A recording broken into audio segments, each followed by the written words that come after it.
Time now to get a look at what's making news in the markets. Jeff Peterson, president of Heartland Farm Partners, joined me this week.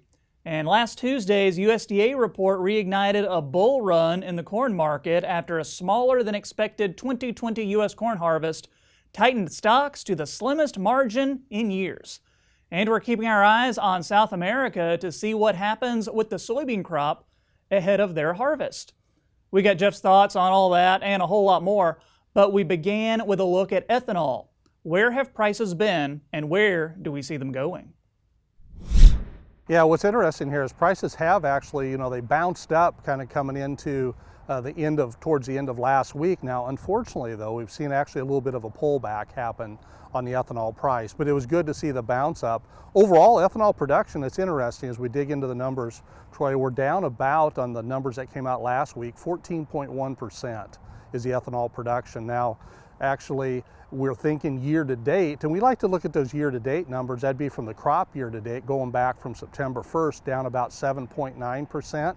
The concerning part though is USDA is looking for us to be up about 2%. But as we dig deeper into the numbers at our current pace, believe it or not, we would actually come in about 6% ahead of last year. So I think USDA numbers are still okay yet. And talk to us about how the corn rally has impacted ethanol margins. Oh, it's hurt them. And the biggest thing is, as we dig into those margins, as a matter of fact, this is probably as bad as the margins have been going back to about the middle of April last year, when we had the big pullback because of what we had on COVID and the slow up and the less miles driven. Now, we did probably bottom out on our margins back on January 12th, so we've seen a slight improvement here, but it's an area that we're concerned about. We're going to have to watch very close because that's one of the first areas that we'll probably see some reduction in demand coming in. All right, let's move internationally. Let's talk about South America. People interested in what the weather's like right now in South America, interested in harvest that's going to be starting up in South America.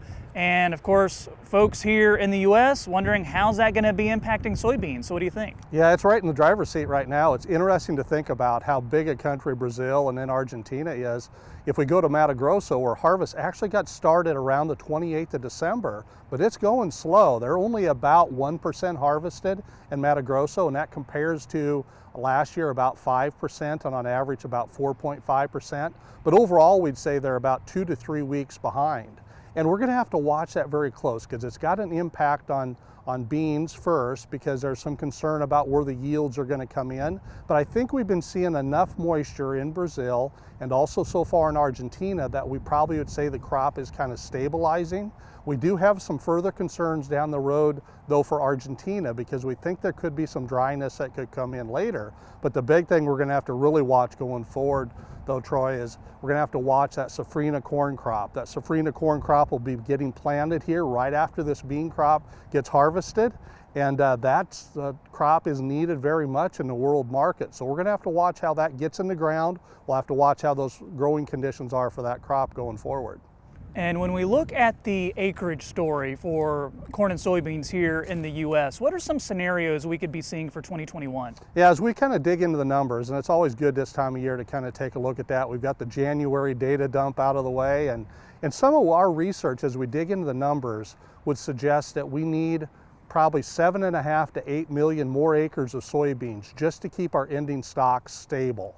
And that's not even growing them any. And then over on the corn side, corn actually could probably go unchanged on acres. And the first question that happens is, where will those acres come from? And it's hard to believe, but we got to think back. We had a lot of prevent plant last year.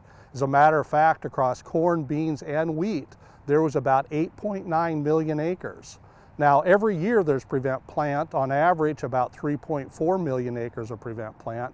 But our thoughts would be, as this year, it might be somewhere closer to 2.5. To give you a reference point, when things were really dry, back in 2012, it got all the way down to 1 million acres of prevent plant.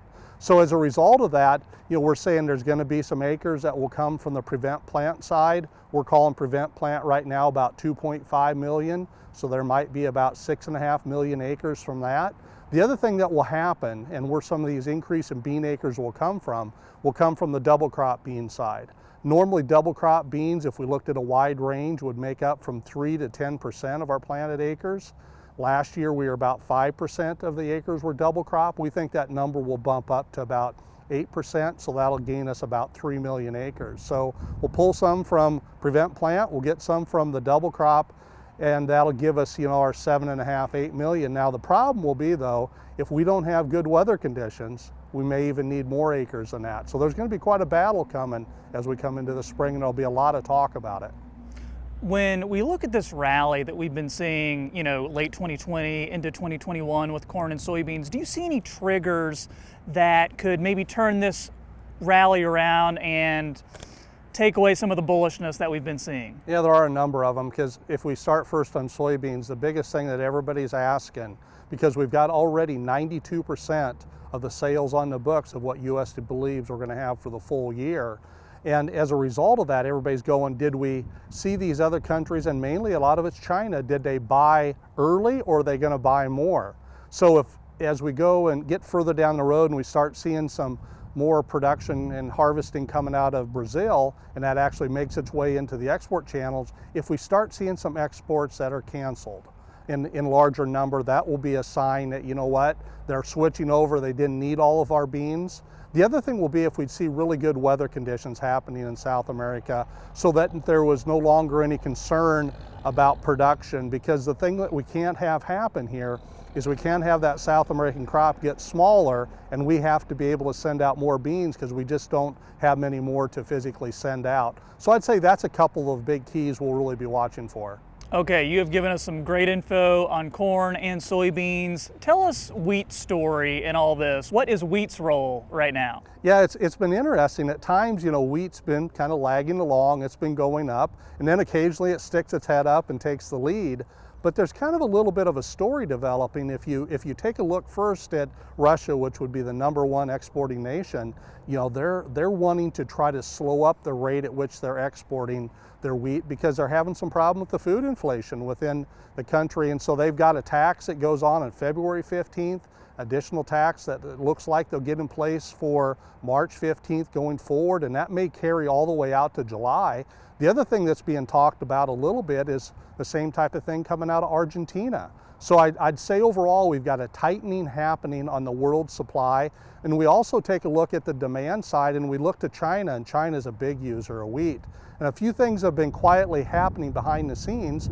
They had just auctioned off about 3.9 million metric tons of wheat, and on that particular auction there, that represented almost 99.5% of what was offered. But quietly, since we go back all the way to October, they've actually auctioned off about 30 million metric tons of wheat. So they're having to pull out of some of their own reserves to be able to make sure that they've got enough. So we got to watch that wheat situation. I would say there's plenty of wheat out there in all the exporting countries, but it is definitely tightening up. Fun time to be an analyst right now, huh? Oh, it is a lot of fun. Okay, any other marketing risk management strategies that you want to leave us with today that we haven't discussed? Yeah, exactly. I'd say right now what we want to do is that we really want to take this time of year to make sure you understand what you've got left for your old crop bushels, and more importantly, make sure you understand what's going to trigger those sales, because we don't ever know necessarily when the high is going to come in. I don't think we've seen it, but it's possible that we had, but I think we'll see some higher prices. So we just have to make sure we get crystal clear what's going to cause us to be able to sell those old crop, and then to be able to get started on those new crop sales. And this is the perfect time of the year to get started on that.